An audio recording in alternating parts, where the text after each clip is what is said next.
Welcome back, YouTube. This is Jale. We're going to be playing some more Bannerlord today. Last time we started some tournaments, got a little bit of armor. We'll be continuing along with the tournament, seeing if we can get some extra armor started and maybe get along with our army.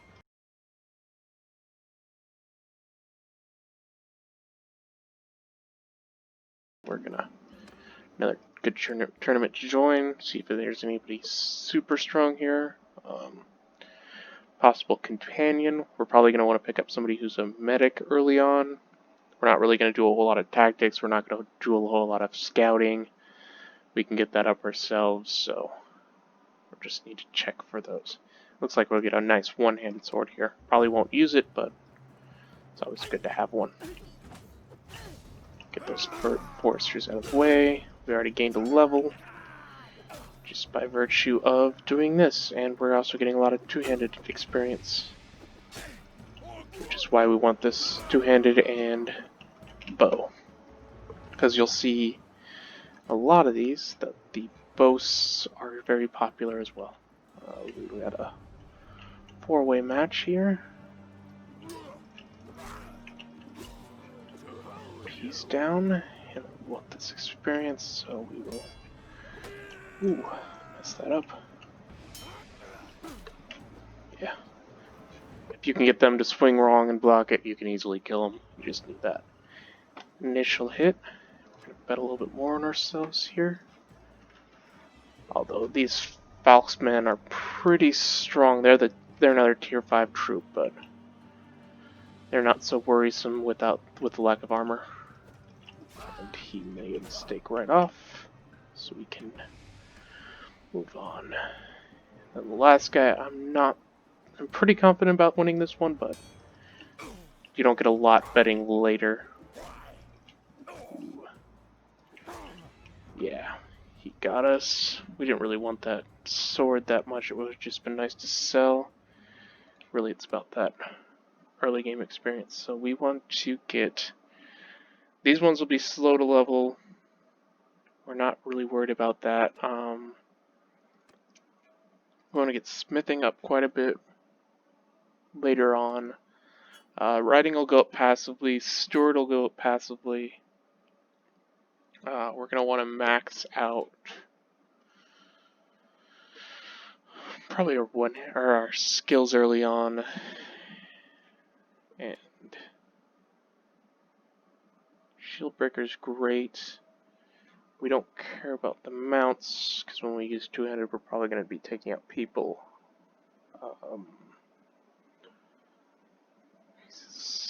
So all of the bigger skills will affect your troops as well.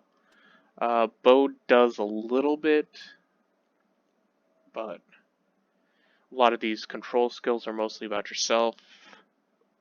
They're useful. I would always suggest getting bow just because it's the easiest one to use on horseback. Throwing, you don't get a whole lot, so you're not going to get a whole lot of experience with it.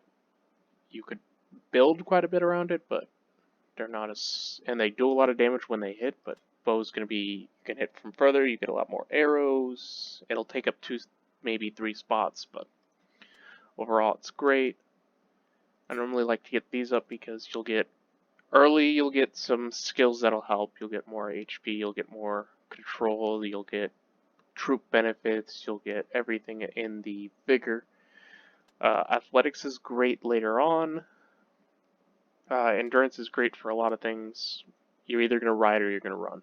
You build these 2 skills passively just by traveling the map. Smithing is always good to have, because especially if you get it high enough, you can increase your vigor more, you can increase your control more. So I'll probably stop vigor at 6 and max focus one of these. I'll get the other ones up quite a bit. I'll probably end up doing polearm later, just because the lance and the glaive are incredibly strong. The two-handed weapons aren't that great, but what the extreme benefit of this is the Baptized in Blood. That, I believe, is one of the best skills if you're going to be participating in a lot of fights against bandits. You'll get your group up a lot faster. Horses is good, I'd say, up until the midpoint. The 125 isn't worth it because, from my understanding, both these skills are still broken. They'll be fixed later, but the level 100 skills are great. You can increase your party size a little bit. You'll increase it more with a lot of other benefits anyway. The other ones, yeah, you can get a little bit more. I guess nomadic traditions, if you're doing Crusade Start, would stack well with their basic benefit. But probably once I get to the 100, I will not be focusing on that one anymore, which means I'll probably get my endurance up and not put any more points into riding. And then the athletics, these will be beneficial later. Really, I guess mostly getting rid of that the overburden penalty. The hit points, bonus hit points is always better. And then if you're low on health, or if you're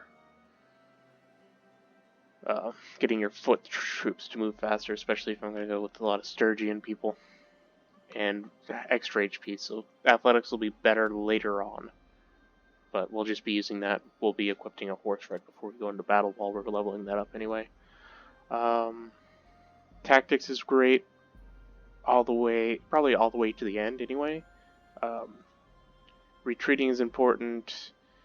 Disorganized isn't bad. The bait is really where it gets it, because if you've got allies around you, and army cohesion, it's really going to help. But we're just going to get the points we wanted in there. At least this is the build that I figured out best. I also like to get a little bit into the engineering, just because those help everything you do. And Stewart, so intelligence is pretty good. Charm is really easy to level up. And it's going to give you the obvious benefit of a little bit more influence. You can tell people what to do. Your army will be larger the more you lead, and leadership, I'd say, is great because it's even more experience, even more party size, even more of everything, pretty much. And Stewart will passively increase the size of your army as well as leadership. The higher you get those, the better. So we're going to try to get into another tournament here. See if we can't get this. There's a little bit of drain on our gold. More drain on our food. We're just mostly using these people for now. Join this one. Let's see where we're at. This one might be a little difficult with that lady. Not even gonna pretend I can pronounce that. Most of the other troops look kind of weak, and this is actually some scale that we want. So notice when you've got good armor on the line, like scale mail or something, the tournaments seem to be a little tougher.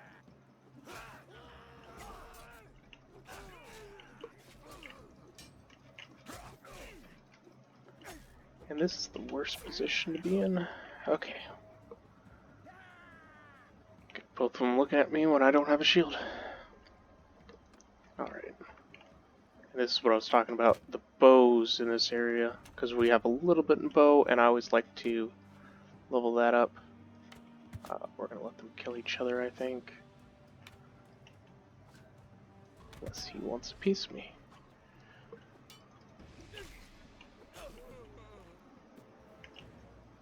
And there's the hero. It's part of the noble line, so he's definitely going to be quite a bit better at shooting me at this point than I am at him.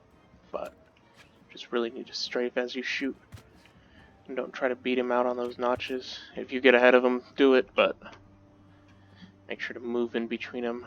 Bet a little bit more, since the only ones left are the hero and a horseman. And the horsemen are never that great on foot. I say as I walk directly into somebody's swing, and there we are. So we're going to bet on myself since it's just a militia archer. Should get 1,000 out of this. Assuming I can face the right way. Just like that in the tournaments, sometimes they get you facing the wrong way. But there we have it. Another 1,000 gold, some really nice armor. That should help us further down the line in more tournaments too. Because we are upgrading by 10 armor. And if we can get some nice gloves and some shoulders, it'll be even better. Trade a little bit, sell this tunic, and then we can buy a little bit more food. Early food takes a while to use through, but we'll also check the tavern district and see if we have anybody. It's just a runner dude.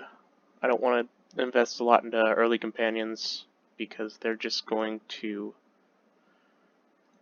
decrease your overall money. You're gonna be taking a competitor along with you that you not necessarily want fighting you because they might be better at certain skills, and you don't gain benefits from betting on them.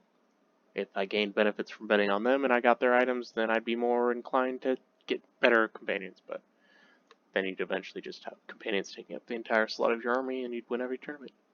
We're going to pick two-handed here, two-handed handling, just because the shield breaker isn't amazing, and there's a better one further down the line if you really want to get that.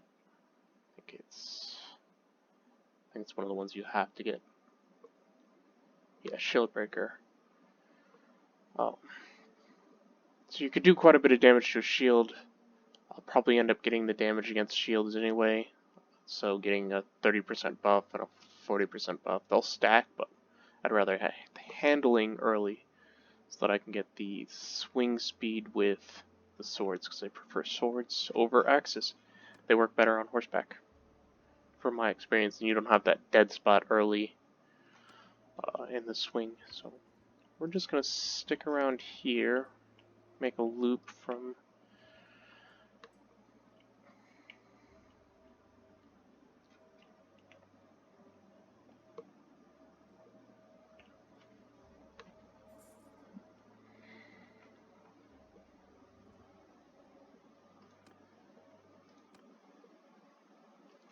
there's nothing here we want.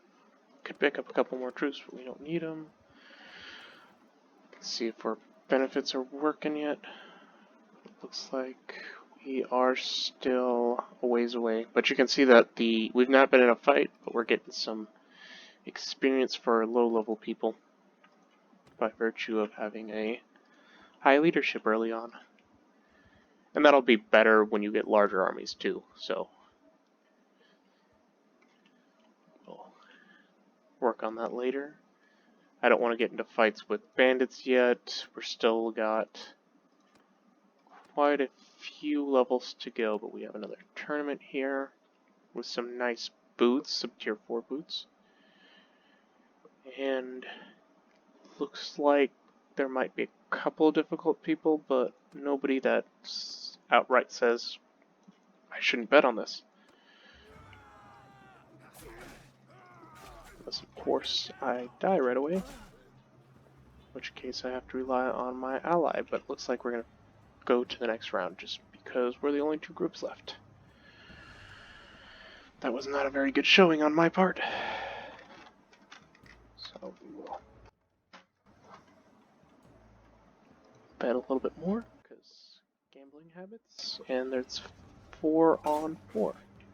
I'm going to take out the archer though. Ooh. Oh, he's going to take us out.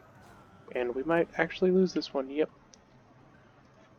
So we are out all that money, which is 300. Oh no. But we won't get those boots, which is disappointing. Thank you guys so much for watching. A loss is a loss, which is unfortunate, but if you enjoyed this episode, please consider subscribing.